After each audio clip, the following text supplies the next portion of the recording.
Yeah, well, they also are the ones who come and help shovel all the time. Yeah.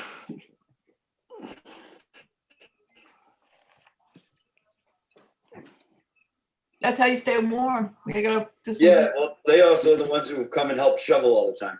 Uh-huh. Oh, you're on live there, Dara, getting feedback. Yep, I just have to establish it before I turn it off. It looks like we're at 7 o'clock. I want to record this.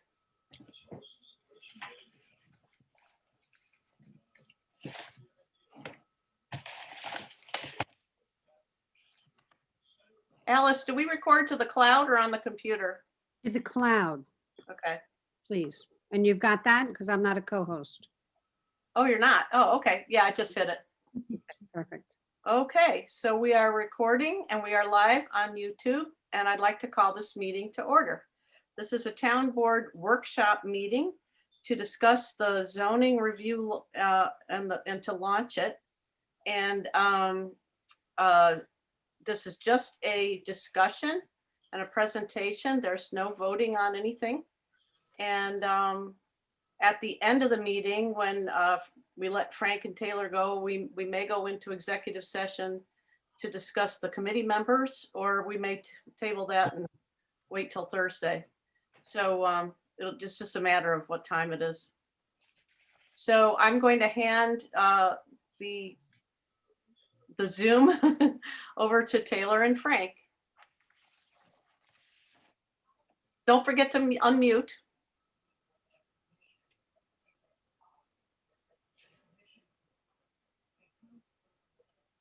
There you go. Yes, I'm sort of unmuted now, I think. And, Yes, you are. hello, everyone. I just wanted to say hello again. And I think that I hope everyone got, Taylor sent out Thursday or Friday, I guess, a little agenda. Yep. And a little package. And Taylor, are you able to share your screen on that, or? I am. I can pull that up right Yeah. now.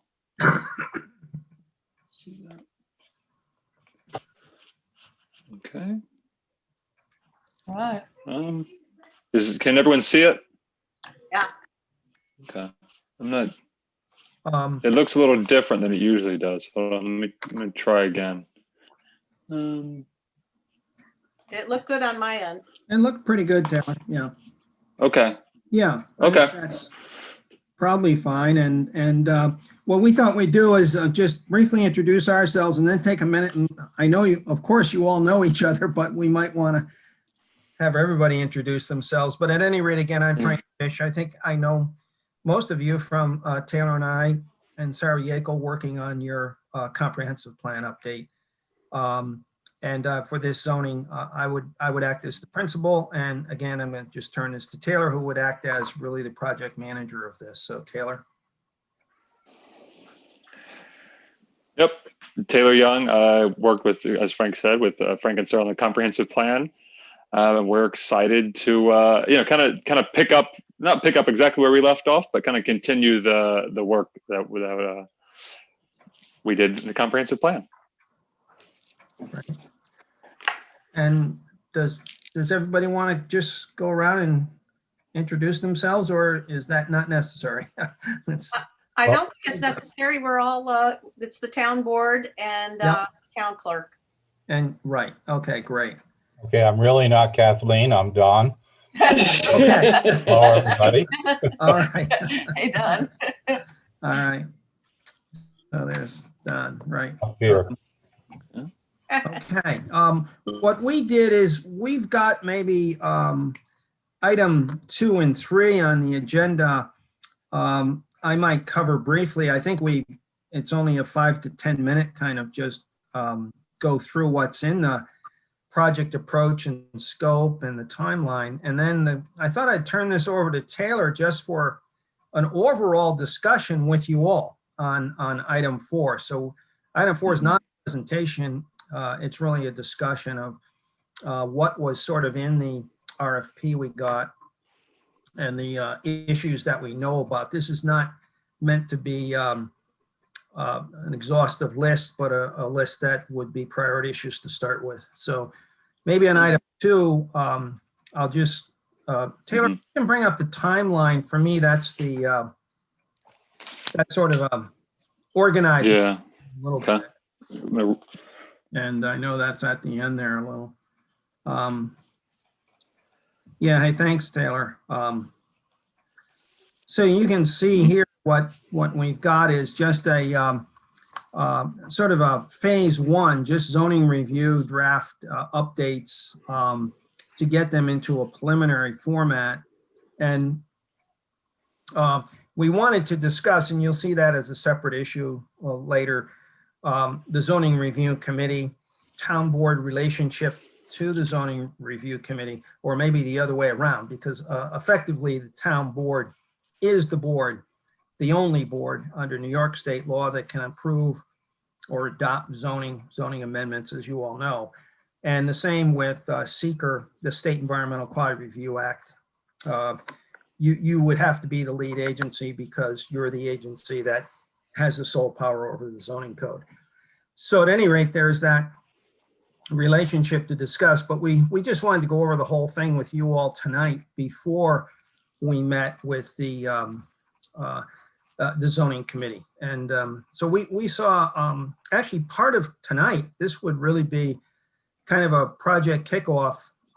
There you can see under 1.1 with all of you on the town board, which I think is good because we like to be on the same page with you all in terms of, what you want us to look at in detail. We'll of course go over that with the zoning advisory committee.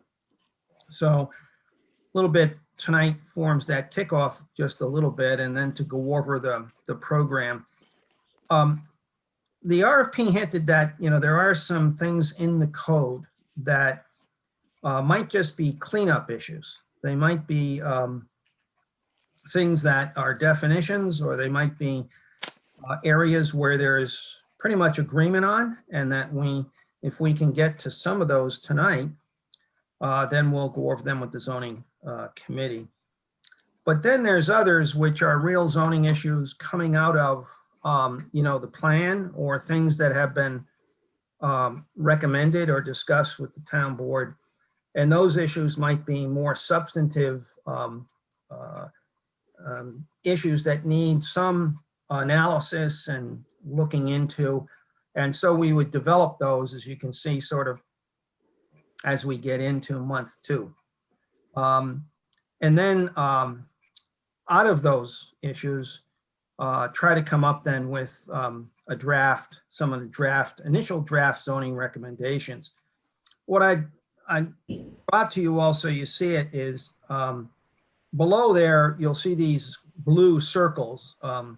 So probably there'll be virtual meetings, until we get through this pandemic a little bit and everybody gets, we get back to some live meetings. But you can see there every month we're trying to, in the first beginning of this, try to meet with the zoning advisory committee. So that might be the first meeting with them. I guess probably would be in March, realistically, because you have to discuss the committee and formally set it up. So we would hope to do that, get through some of the targeted cleanup issues with them, work on zoning issues and approaches, and then do some drafts for them so that in the 3rd month they see. I find with zoning, you need to kind of see the draft and the details in order to, get into the meat of it. And then you can see after meeting with them a 3rd time, for us to try to do a proposed zoning text. And then that would go to you, the town board, in all of phase 2, while it would involve the zoning committee, because they would, be able to come to your meetings. It would really be then the town board, which would have to hold the public hearing. Only the town board can hold the hearing on zoning. And also only you can do, as I mentioned, the environmental assessment of the zoning. So that's sort of phase 2, finalizing the zoning text with you. And then when you're comfortable with it, holding a public hearing, we would have one. We thought we would have in month 4 a meeting with you all to go over to to go over the draft from the zoning committee, make revisions that you might want, so that then in month 5, you could go, you would have meetings with the town board, and then you could go eventually to the public hearing. Because after the hearing, I find after a hearing, it really is important to meet with you, at least virtually, before trying to get a final, a final text. And then that final text would be what you could use for adoption.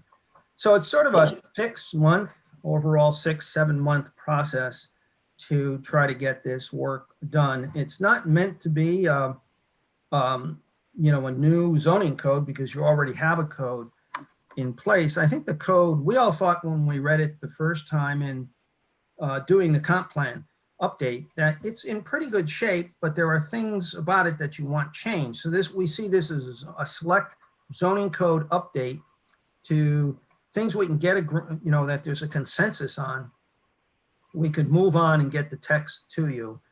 And at some point in this, as it becomes text, also, we would probably want to share it with the town attorney as it's developed. And also, as you want it to go get ready for a public hearing, we would want to share that with the planning board. Usually, the state law in any way encourages you to send anything to the planning board of a zoning nature to get their recommendations, and also to Dutchess County. So those two things would play into effect there. So that's the overall schedule and update. And then Taylor, if you can go back then to our sort of the handout on the scope of work. Mm-hmm. I think that I've basically covered that scope of work and schedule a little bit. Yeah, I think so. And I think you all got it. So you'll see that the scope of work and then the phases, you could stay right on that, Taylor. The phases pretty much follow what I just said in terms of, the timeline on these phases. The targeted cleanup, discussion of zoning issues, creation of an approach to them, and then going, to the draft zoning recommendations there. And then finally getting a proposed text, go to the town attorney and go to you with that, all in that first phase of task 1. And then if you go to 2 there, phase 2, Taylor, it just sort of goes through the town board phase, and that would be, that would be the task 2. So- So it's the draft zoning updates, go over those with the board. The board would need to declare itself lead agency for seeker. And then as you go through these, evaluate the impacts of adopting them under seeker. And then we create we'd go to public hearing. And after the hearing, create a final zoning text for all of you. And eventually that could lead, we hope, then to you adopting the final, being in a position to adopt amendments to your existing code. So that's the overall, maybe I should stop there before we go to the actual meat of the zoning issues with Taylor. But any questions on schedule or approach? Should the zoning board of appeals also be consulted? Or is that not Yes, I necessary? think it would be a good idea because they sometimes, they have a unique perspective, I think, and a good one, because they know what things are working, and usually they know better what's not working because they're getting variances. If they get enough variances in a certain area, that is an indicator that something's not working. So if they could, I think, yes, their input would be valuable. I think we should include that. Yes.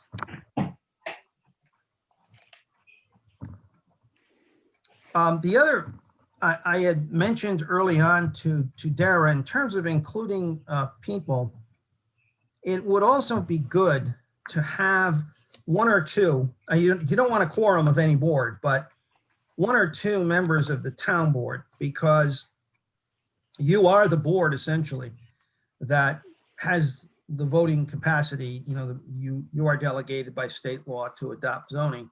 And then have a member of the planning board and have a member of the ZBA. Those would be, I think those are kind of ideal. I know you'll have other people or citizens in mind. And all that of course, is good.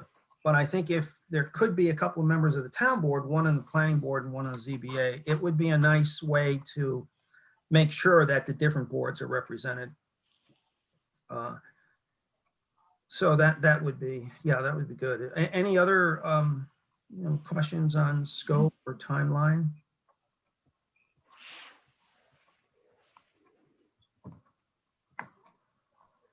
Well, maybe. I think you should just quickly cover the fact that the things that are not included in this, the subdivision ordinance review, and there's an expectation that the secret would be not a, Not into an EIS, you're right. yes, and that we understand that those, and that I want the public to understand that also. Yes, by the way, you just mentioned, I think, the two key things, and that is that, one, when we looked over the first RFP and we talked it through in-house, we've got we're trying to do this on a reasonable budget for you, and over a 6 or 7 month time frame. And that's why we said that we thought what's going to happen in this process is that there may come up in the zoning some things that will shed light on subdivision ordinances. And we thought that if a subdivision ordinance could be a second phase of work at a later date. It's mostly a budget issue because you can get into subdivision and it's another, several months, and which translates into budget. So the subdivision ordinance or updating it is not included in our current contract. I think that's really appropriate, that it could be done at a later time. I don't think it's necessary to address it now. No, great. The other thing that we hope here, we don't know because it will be your call, the town board's call. But from what we've seen, what we know of the issues so far, and that's very preliminary, we are hopeful this could end up seeker-wise with a negative declaration. If it does, all of that is in our budget and it's covered.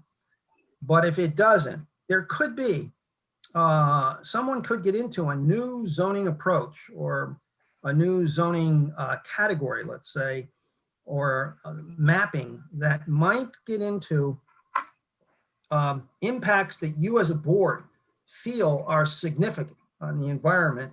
By the way, significant on the environment, I mean they're adverse. If they're beneficial on the environment, which we hope they will be, then there's no need for an environmental impact statement. The only reason to do an environmental impact statement under state law is if there may be one or more, and the words are significant and adverse impacts on the environment. And if you do find that on something that's proposed, well, you have a couple of choices. One, you don't have to do it at all if it has a significant adverse impact. You can modify the proposal to do away with the impact. Or you might want to move forward. If you do, though, and you find there is a significant adverse impact, you do need to do an environmental impact statement. That's not included in our budget because an EIS, you probably all have a sense that the EIS itself could cost as much as our present budget. I mean, it would cost maybe a little less, but they're very difficult. An EIS can't be done in less than 6 months. So it would be as long as this whole process to do the EIS. So we're hopeful that it may not be necessary, but I can't, promise it because that will be your call. It'll be up to the town board. We're hopeful that what we do and what we propose will have beneficial impacts, that they will be good for the town and for the environment. So yeah, those are two things that are important for everyone to realize. Well, with that, maybe I should turn this to Taylor on item 4. Taylor's has gone through what the town sent us, and then comprehensive plan recommendations, which he's familiar with.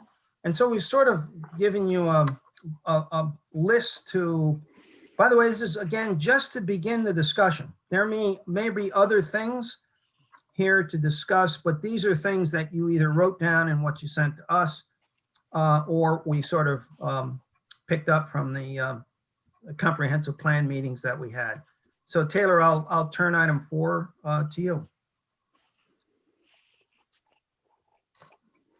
Right. I guess for starters, can everyone hear me and see me okay? Yes. Okay, because I'm getting a message that my internet is unstable. So if something happens, it's probably my fault, and we can just power through it. Yeah, I think as Frank said, these were the priority zoning issues that we collected through the RFP, reviewing the comprehensive plan. So I think we can run through these or discuss these. And then we also got the email that Dara sent out earlier today that was from, I think, the planning board and zoning board that has, I think, or more items than this does, or maybe different items. But if we want, we can just start here and then see where we are, after we get through here, and yeah, and see if we want to jump back over to the zoning board or the planning board attachment. So just to start somewhere, I think starting or to discuss accessory dwelling units, I believe it's already in the code, but there's some issues that maybe need to be tightened up. Is that correct? Yep.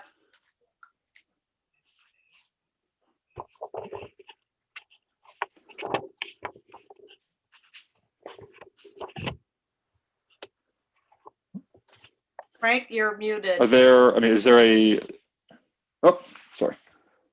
There you go. Oh, almost. There you go. Yeah, there's a number. Can you hear me okay? Yeah. Yes. Yeah, we've done a number of Yes. these, code updates for accessory units. So I think we can give both your board and the zoning advisory board some examples and also some different ways to approach it on accessory units. But we find they are valuable for helping. For instance, I'm most familiar with this from a community we're working with now. It's in Westchester, Ossining, which is looking at the cost of the rising cost of housing and impacts on seniors who they've been in their house a while.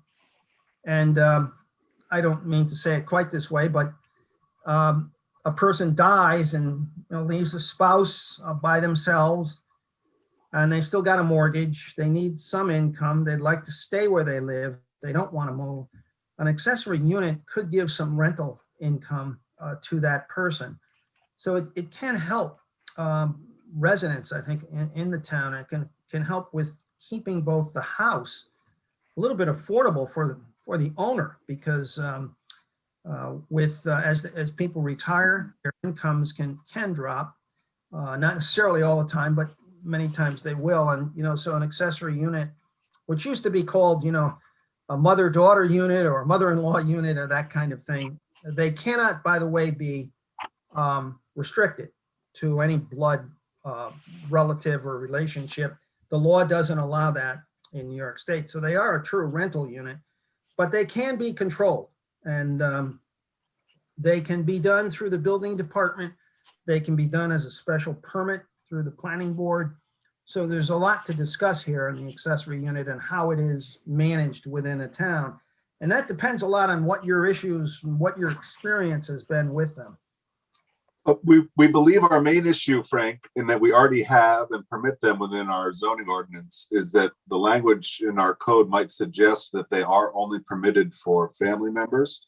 And from what I understand, and we might hear from our ZBA chair too when he talks about this, because I think he's a proponent of family-only accessory dwelling units. I don't mean to speak for him in this moment. Maybe his views have changed on the subject, but I believe the current board here, I don't mean to speak for anyone else here on the board either, is of the opinion as well that if there are restrictions and you say the state does in fact not prohibit that family component, then we want to make sure that we are in fact encouraging all sorts of people to be able to rent accessory dwelling units.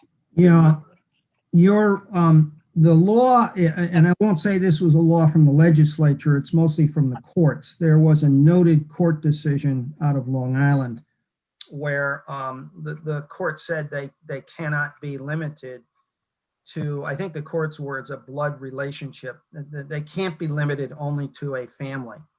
And so that did create a bit of consternation when that was first handed down. So you do need to take care. People need to understand that is, by the way, I'll defer here to legal counsel on the specific cases and, you know, how broad brush that is. And that's where Warren, it's worth Warren weighing in on that. But if I understand the case law correctly, they really can't be limited to just family members.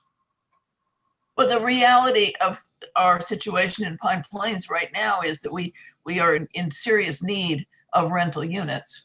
Right. It's very, very difficult to get a rental unit, and we really want to encourage additional rental units to have a variety of real estate available to people. No, and I think they do. They are very helpful in making you know, a wider range, a wider choice of housing.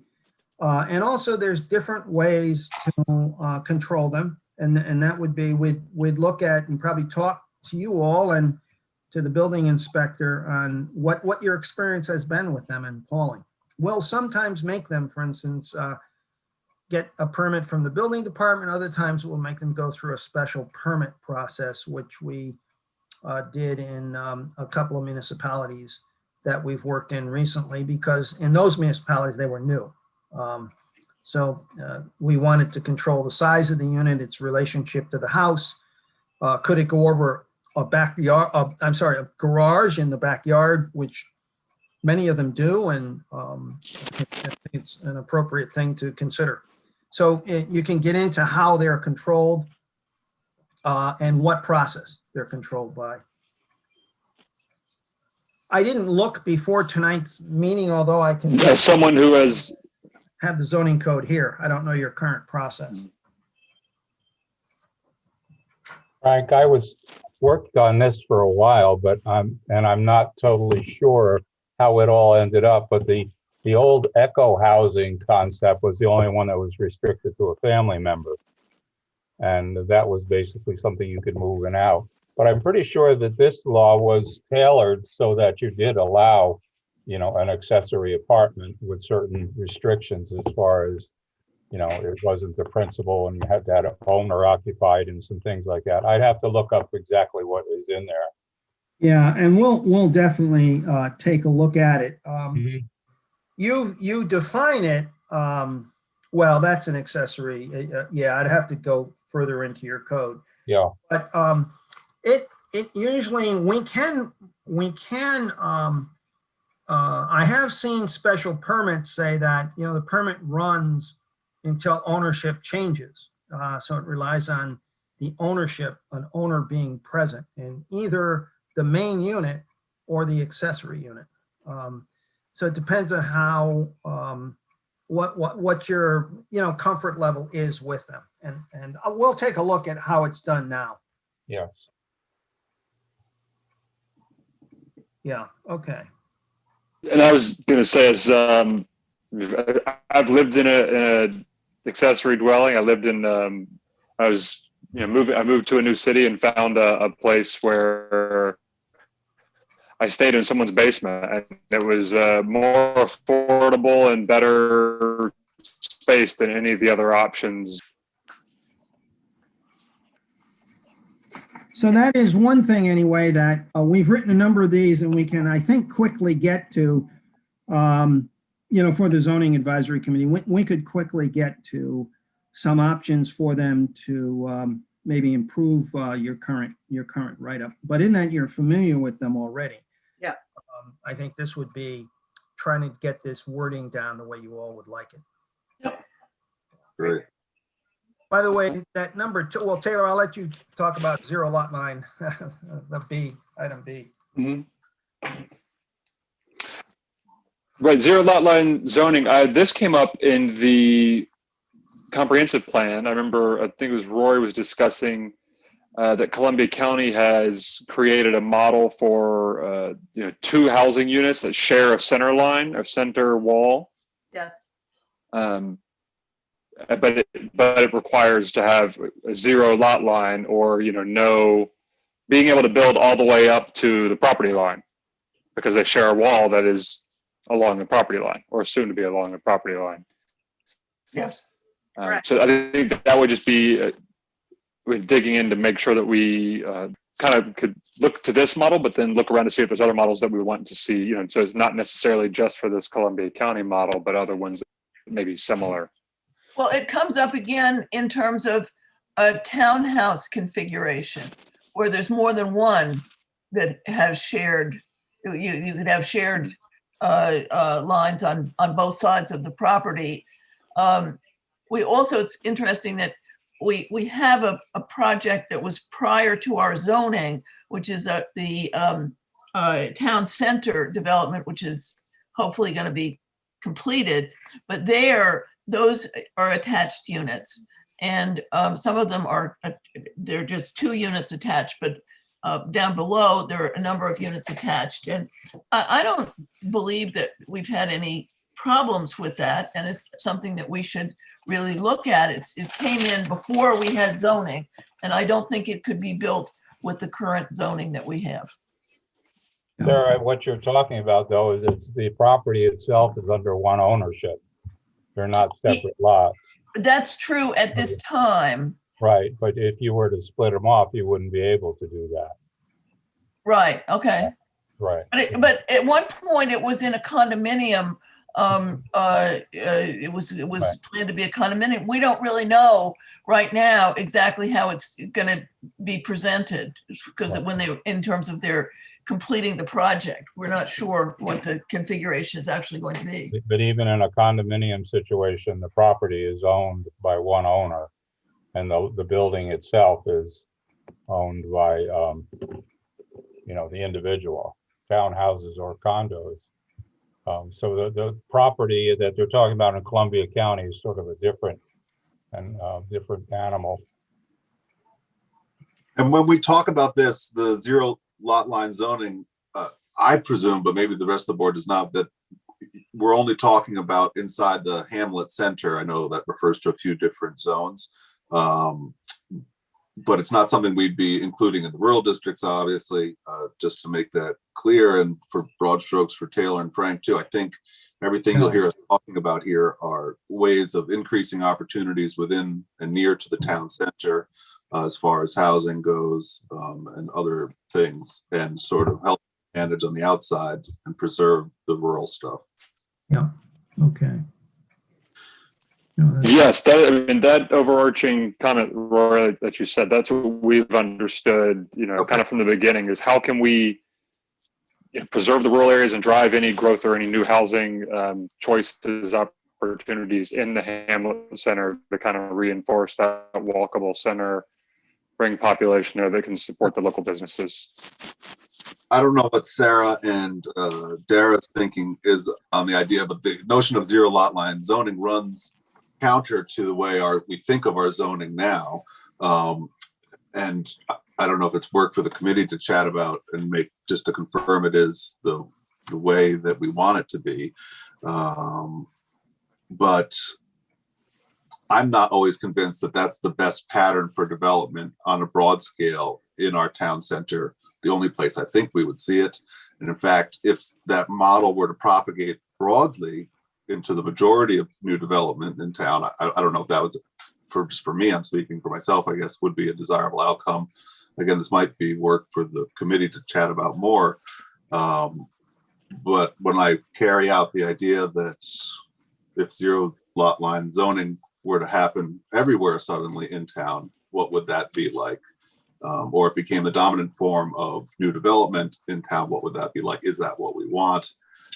If we do have it, is there ways to manage the way it could proliferate again within the hamlet area?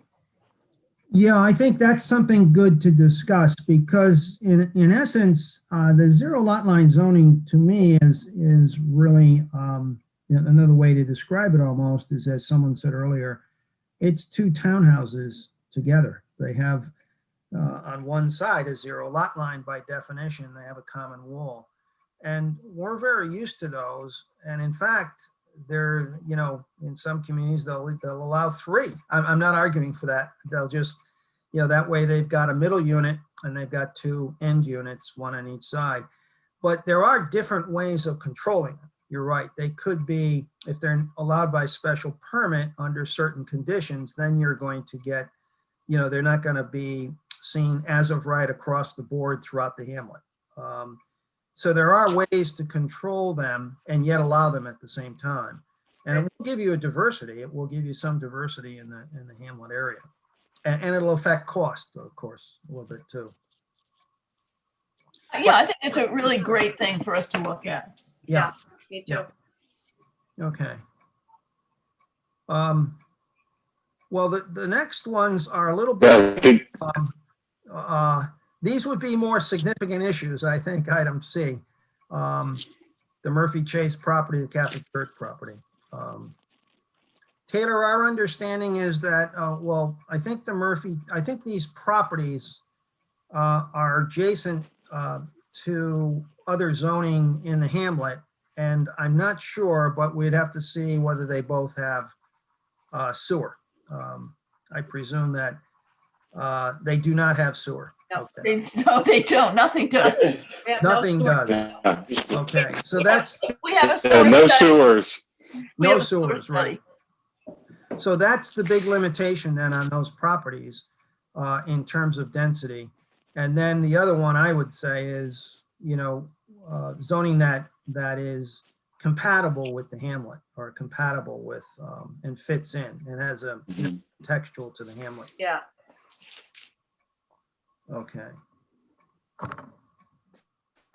I mean, it could be, looking at what what is the zoning around it. I know they may be a zone, but then border another zone right beside it.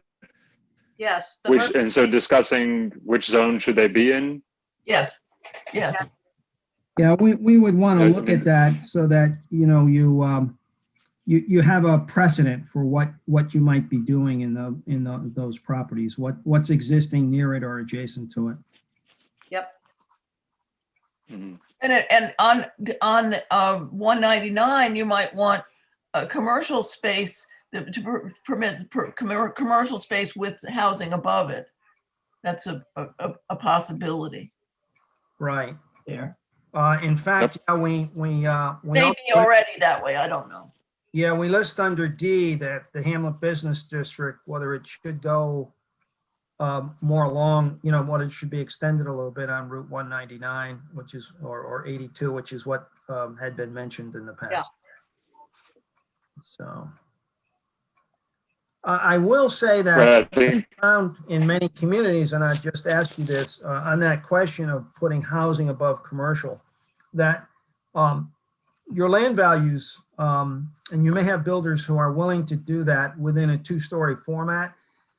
Many builders want to try to get, when they try to do that, they find the financial pro forma works better if there's 2 stories of residential above 1 of commercial. So that's something, what we just have to need to talk to you about it and what the, both the perception is of that. Should it be 2 stories or 3 stories? And also, what the record, sort of building record has been in this area. And then you want to go to E, Taylor? This is the NND. yeah, I think so. I think, yes, the NND, from what our initial understanding is we may want to remove it. yes, sir.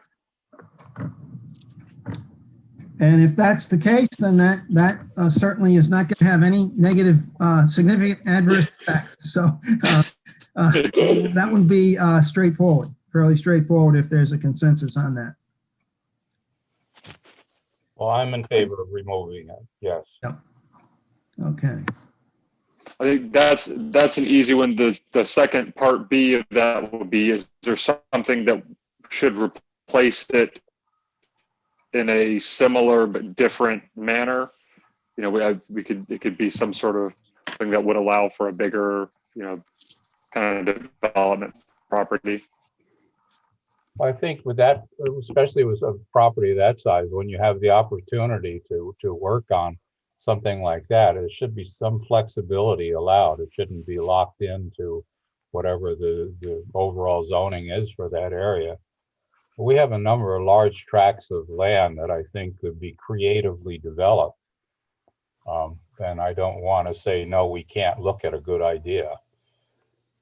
Well, the zoning code already does have the requirement for conservation development to be done on large parcels with all kinds of, that's fairly complete and complex. We should review that and see if we want to do more with that.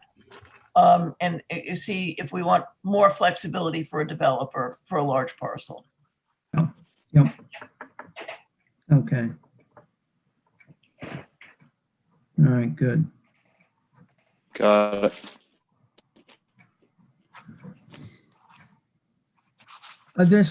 This next one, Okay. or the rural 5-acre zoning. Then, Go ahead.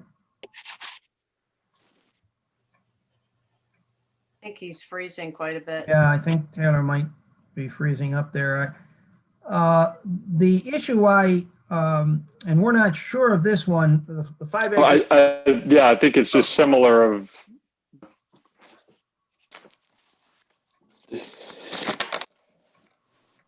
We couldn't hear you, Taylor, but you look to be transmitting data now. I'm going to drop off and then rejoin. Fine. Maybe Okay. that'll help. All right, Taylor. Yeah, okay. Okay. While he does that, I'll just say in the 5-acre zone, I guess there were some questions as to whether that's, an ideal zone for much of your countryside. And so we'll have to understand that issue and what the issues are around that. The nice thing in the 5-acre zone, I think that might be, and I'm sure you all know this, is that state law allows you to authorize the planning board, and you may have already done this a number of times, to mandate a cluster or an open space development. If you had a large tract, say, of, just to make my math simple, of 100 acres, and you had 5-acre zoning, you can get 20 houses on it. And the planning board does have the jurisdiction, if you grant it to them under state law now, to if there's a concern that even those 20 houses would be on land that is just, you want it to be mostly open space, then planning board has an opportunity to mandate a cluster or open space development. You just have to be careful it doesn't get, you need an acre or so, or acre and a half. You need to make septic fields work, but you can preserve, in current 5-acre zoning, you have the ability to probably preserve, 70–75% perhaps of that area for open space if you wanted to. I don't know if that's an issue to you all or not, but There's apparently discrepancies in the way the language is throughout the zoning law about exactly what it is. okay. And then, because I believe that the language in one place, it's called 5-acre density zoning. But then in other places, it's not called that. And so it's hard for developers coming in or people looking at it to figure out which is the correct. Okay, all right. But Yeah, then, what I would say from the development community's perspective, many developers, and I think from a planner's perspective, like Dutchess County, they would be very used to what the state law provides. That is that state law provides for any municipality in New York to do an open space or conservation development. But what you have to do to set the density, you have to submit a standard subdivision to the planning board. And the planning board is the one that determines how, given the wetlands and steep slopes and the interpretation of your existing zoning code and your subdivision code, how many units could be put on that site. So let's say you have a 100-acre site, again, my example, and by the way, I've got one in front of me in another town, where we know that 30% of it is wetlands.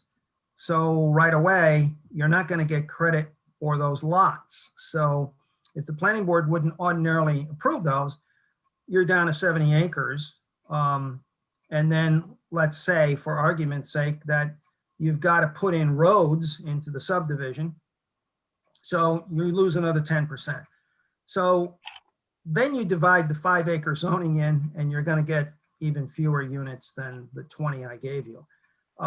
So that's the process under state law. You go before the planning board, they say, okay, in this subdivision, we do feel that the applicant, what they've submitted is reasonable or not, and the planning board sets the maximum density. In other words, the number of units that they feel that they could approve if they just submitted a standard subdivision. Once that's done, then the planning board, if authorized by you as the town board, the planning board could then entertain a cluster or open space development. In other words, you would have, the houses might be clustered on 2-acre lots rather than 5-acre lots, that type of thing. And it preserves a lot of, I think what we can do is show some very good examples of this. We've worked with a couple of people who, actually 2 of them have produced books on how to do this. Some are very good, nicely illustrated. Taylor just got his new edition of one of them, and we can illustrate this type of open space development for you. I think it's a good technique, but Dara, if it's unclear in the code what it is, we can first try to clarify that. Yeah, I know that that's been an issue, but there may be others. Okay. And but some of that already is in our zoning code, and we just need to really review it. And it hasn't been used. No development has come along. The Durst development just went through that process with the planning board of determining the acreage that could be counted. And they actually came to a determination of that. So they went through that process on that. That's right. We're still in the middle of that. Yeah, and on your behalf, just a reminder, we reviewed it, and Yeah. it was a back and forth on the number, but not too much. And Right. Number was then settled by the planning board. So they do have it. Yeah, the board now has experience in doing that. That was a very large one for them, but the principles on any other would be the same. So it's good that their planning board has done this. Yeah. So Taylor, what is the next one here? I'm back. Ridgeline Protections is the next one we have listed. Yeah, on that one, we just need to understand the issue there, whether your existing ridgeline protection is not sufficient, or there's something too burdensome about. We need to understand what the issue is on ridgeline protection. We don't have any ridgeline protection, but None. Okay. I don't believe we do. Does anybody All right. have a different opinion? I don't think so. And we've considered it, but there's not that much that needs to be protected in terms of our ridge lines. And we've had quite a lot of conservancy that has been helpful. So I'm not sure. I think we can look at that, and I'm not sure that needs to be addressed. Okay. All right, fine. Well, maybe what we'll do is move that to the end in terms of discussing it with the zoning, the zoning advisory committee, and then get their take. But if it doesn't it may not need to be addressed, then we would not spend a lot of time on it. We'll try to spend time on. I agree with Sarah where it doesn't need to be addressed. And Yeah. Rory, what do you think about that? You're familiar with this countryside.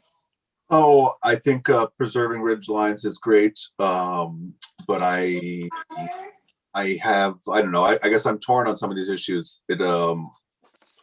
At the same time, in the same breath, I am concerned about the 5-acre zoning. I know we're not talking about it that much, but I think it's okay to move forward anyway.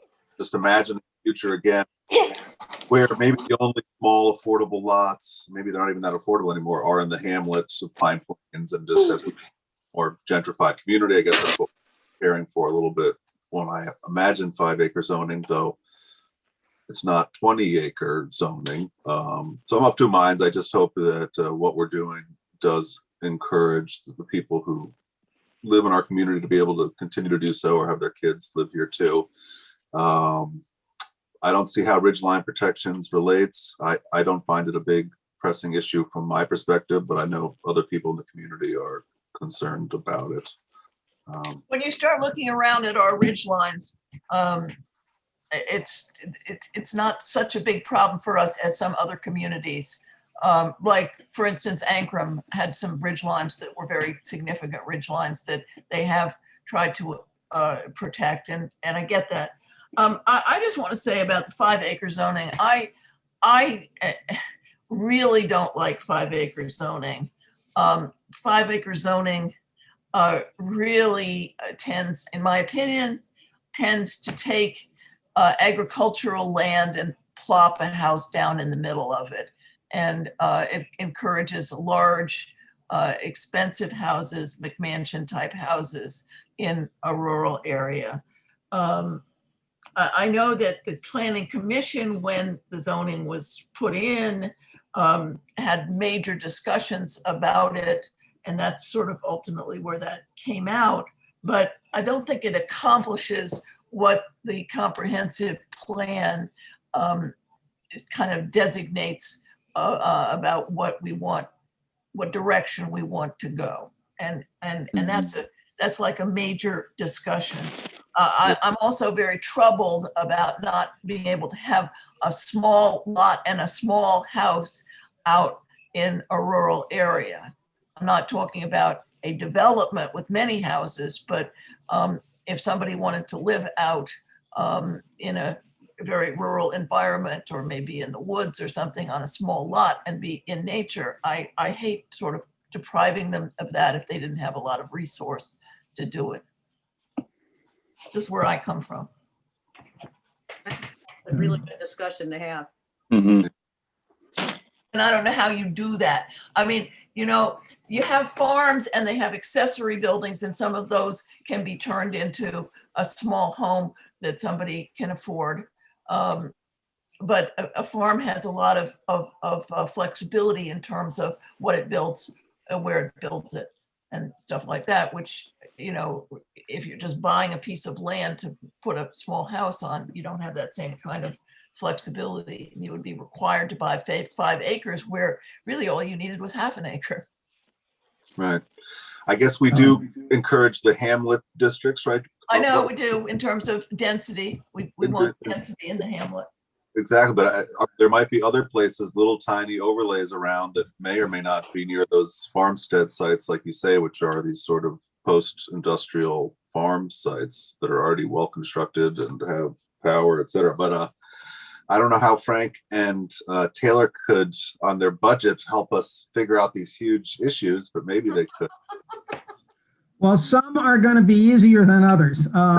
5-acre one, I can see where that's going to be, you know, because if you were to go to, by the way, I don't know, I got, where did I get this lesson early on? In Unionvale, it was down in Unionvale. The then supervisor brought me out to his farm and said, Frank, you know, you got to be careful here with zoning, because zoning alone isn't going to preserve the farm. It can help, but he said, you know, in my case, I shouldn't divulge any names here. He said, in my case, I have 3 daughters and the farm will go to them, but they have no intention of farming it. So they're going to eventually build, and the question is, or sell. And the question is how it's going to be done. Because he said, unless you have a culture, and he just said to me, remember that zoning cannot by itself solve the agricultural preservation. It can help, but he said, you got to have a agricultural community and a sort of agriculture, a culture that supports it overall in the town. So I found it to be, this is not an easy one. And Sarah, I think the one that you mentioned where you want the ability, you'd like to see the ability of someone to buy a smaller parcel of land, but in the right, perhaps in the right location so that it doesn't interfere with agriculture or farming. So we might be able to get into that and look at it. I can say with the one thing, if I can fine tune things on the 5 acres so that we clearly follow the state law, and you give the planning board the ability to mandate a cluster development, they can then really preserve open space. And if they're in part of a part of an agricultural area in a large piece, they could preserve that. And by getting, of course, smaller lots, maybe they're, say, 2 acre zoning, they're not going to be that less expensive, but the housing will be a little bit more moderately priced. Then they won't tend to be as much of a McMansion. Right. So it's not, Yeah. by the way, this one's a tougher one. Yeah. I'll have to get into it. I know that on another subject, Warren strongly suggested we put the solar law into the process here. Oh, okay. All right. He's been writing it for us. We've been working on it for actually 2 years now. Oh, all right. Good. We had all the committee recommendations were made, and he thought we should put it into the zoning review. Okay, good. Great. Yes, I remember that from the comp plan. It was just the siting of accessory structures and how far they needed to be from lot lines, rear and side. Yeah. So Good. on that note too, Taylor, and I think it's a small one, but as a priority zoning issue, and it's such a small thing that maybe it doesn't fall to priority, but there's a notion of reviewing and changing the bulk zoning regulations for the different zoning districts inside the Hamlet Center. I think the board, we've talked about this before, and the committee's talked about it before, but there's very large setbacks, which could even be eliminated entirely, but back of property, it's like 40 feet or more or something like that. And I'm not talking about, primary dwellings, but rather accessory structures like solar, possibly, or garages, or accessory dwelling units in the larger backyards, perhaps, of whoever's there. Like my house, I couldn't put anything there. I don't have 40 feet from any Right. So anything from my side. So, and again, the thinking, I think, being that how does our neighborhood work already? How is it laid out? What's the original intent? And can we reproduce that intent, which is our reality, in our law, thereby, stopping all of us from being non-conforming or not being able to do stuff in the hamlet that seems like you should be able to do, like, Matt should be able to do whatever he needs to do all the way to his property line. like a garage, like if I was to put up a garage, it would be impossible right now because, well, not impossible, but like with the way the zoning is now, it would be an ordeal. Right, and then the garage may be in the middle of your backyard, so then you can't throw your dog to frisbee because the garage is there. Yeah, Right. like it couldn't be at the end of the driveway just because where I would want it, it's right on the property line with 2 different houses. Yeah, And of course, there are lots of garages or old barns that are just like that in the town. And somebody else can have their garage and you can't have yours because we have zoning, it's like that makes no sense. And one of the things that makes the town attractive is the variety of the stuff that you have, how things are different, people built different configurations. So it would be nice to be a lot more flexible. But I guess if we put an accessory dwelling unit above the garage, then it all might work out, right? Well, also some codes have, separate a requirement for just the accessory structures. In other words, they can go in a rear yard as long as they're 5 feet back from the property line or 10 feet. It depends on the ordinance. But some codes do allow that flexibility. So it might be something we can look at. I would like to see more flexibility. And we would want accessory dwelling units to be not just in a basement like Taylor had experienced, but potentially their own unattached, like a real mother-in-law unit. Yeah. And I don't think Sounds- my mom would want to have lived in my apartment. I will say that. Right.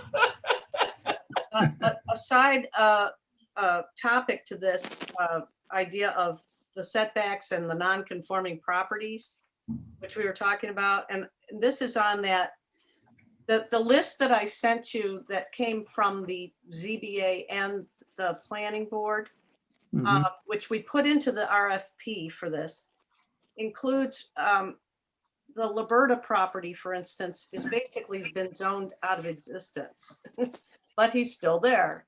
So he would like to be something, but I believe he's a business in a residential. They zoned him, they changed the zoning for his property and he was there, if that makes sense, with his Makes business. Things like that.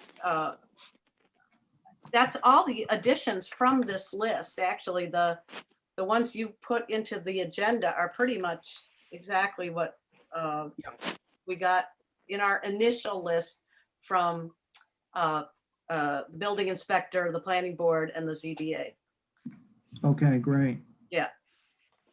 Mhm. There were a couple like permissive activities, permissive things, and merging properties was an issue. Would the Liberta property need to be in a new industrial district that doesn't yet exist, or would it be able to become conforming if it were in a business district? Yeah, I don't know the answer to that, but he feels like he's illegal and he can't do any improvements there. So he's got a business, but it's in a residential district? I believe that's the issue. It's an existing non-conforming use is the Correct. issue. So he may not be able to expand or, Yeah. that if I'll defer to Frank for the exact, but if, something happened with the building and a hurricane came through, he may not be able to rebuild exactly what's there Yeah. because Yeah. it's an existing non-conforming. Well, let's map that property. Let's we'll take a look at the property. Mhm. And it's Liberta, Berta. Liberta, correct. Okay. Okay. And is it on what? Is it on 199? 199 It's on Lake Lake Road. Road and 199, basically. Okay. it does front on 199. Yeah. There's little, yeah, he's got a piece there. Yeah. What's he doing there as a business? Is it Hauling, he has trucks, runs dumpsters, right? Yeah. So where he, Yeah, he's an excavating company. He also has a dumpster business, and there are other uses that are in his main building itself. He's actually rents space. So there's a lot of heavy truck traffic that goes in and out. There's some things like that. okay? But as it was pointed out, that he fronts on 199, but he is the whole, that would be the southwest corner of Lake Road and 199. That's a fairly Okay. substantial. I'm not sure if it's, what the title is, if you were to look at it from ownership. I'm not sure whether it's the corporation or Liberta Brothers or Leonard Liberta. I'm not sure. Yeah. Well, just from your description, we'll be able to locate it. Right. Mhm. When you look at the aerial, you should see Yeah. it's a large building with kind of a gated kind of wall around it, Right. Okay. hiding what's in back. The other one that's of interest is what we call the Pilch property. I don't know if we've mentioned that. Again, it's Dale Mitchell's property. There's a chance to provide an alternate access for that property for future development that would come out on by the school through the Burlinghoff property, which is another non-conforming property that we've had issues with before. I Okay. mean, not a good, it's been a topic of discussion on what he could do and what he can't do because he is a non-conforming in a residential area. But the I see. property itself does lend itself to an alternate access to that large piece of property that's south of town. Okay. And how do you know the property by? It's Dale Mitchell's property, but I'm not sure. Dale Mitchell says he is now the owner of record, but how we bought it, I'm not sure what the title is. We'd have to look that up for you. okay. Okay. But it's a large piece of property, about 70 acres, that the Stewart's is on, is the front of, the post office is the front of. Oh, I see. All right, I know. Yeah. Okay, there's a couple other uses on the property, but there's about 70 acres left that's right at the entrance to town. Would you imagine a new zone, Don? A special, I would like to see, I would always have thought that it would be good to include it in the zone that the remainder of the property is in. I see. And that has its own zoning, which would allow Burlinghoff to be okay, and the small nursery business that's there. So he's running, there's a nursery business there. Okay. Well, I'm not, No, he's not running a nursery business there. His Not in- nursery is up on 82. but I mean, she doesn't have a nursery stockpile there anymore? Okay, I don't know. They moved that to their farm. okay. But he did want to expand his building. Do you remember? Yes. Yeah, Yes. For the Yeah. trucks inside, and he was not allowed to do that, which really cripples him. So Was there a reason that he couldn't expand it, or? he can only expand a certain percentage of his existing square footage. Because it was a non-conforming pre-existing use. Oh, so he's non-conforming in that zone. Yeah. yeah. Yeah. Okay. All right. Oh, you guys will be reminded when you look at the map, but it's also right next to the school, so it's sort of a very busy trafficked area way. Okay. And there's a lot of activity. It's at the edge of this lovely residential neighborhood too, but really could land into a new zone. So Don, you could imagine the Hamlet residential Sure what, center residential district spreading that way, or is it a full business district that Stewart's is in currently? I'm not sure exactly what that is. Okay. Well, we can look at it. Yeah. We'll look at it. Okay. All right. Okay, good.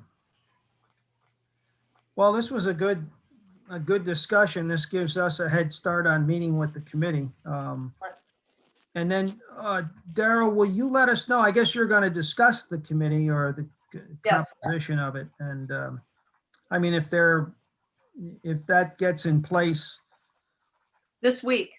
Oh, okay, great. I was going to say, if it gets in place, then we could meet with them in early March, perhaps.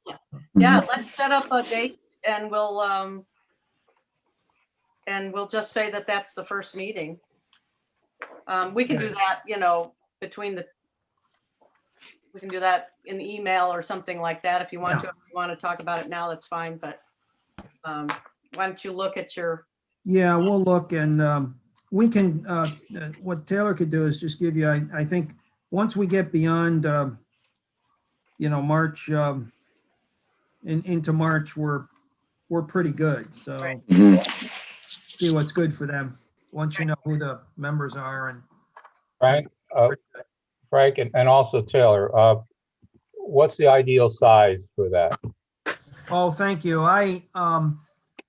We've got some lessons learned there. I would say an ideal size is sort of between, 7 or 8 and maybe a dozen or so people. Okay. I would not get beyond 15 because, No, I'm thinking Yeah. much less than that. yeah, no, that's good. As long, and it would help to have an odd number if you don't Right. have to, but And thinking what would you number maybe ide- 7. What would you ideally like to see as them representing? Well, I think it's good. It's always good, I think, to have at least one, if not 2 town board members, because the town board members can then keep the rest of the town board informed. Mhm. And then have a planning board member on, because the planning board is Okay, familiar with a lot of the issues with zoning. okay, And ZBA have a zoning board of appeals member on. So right there, you might start with 4 people. Right. And our building inspector and zoning code enforcement. Yeah, you could have them on. So you get immediately to 7 that way.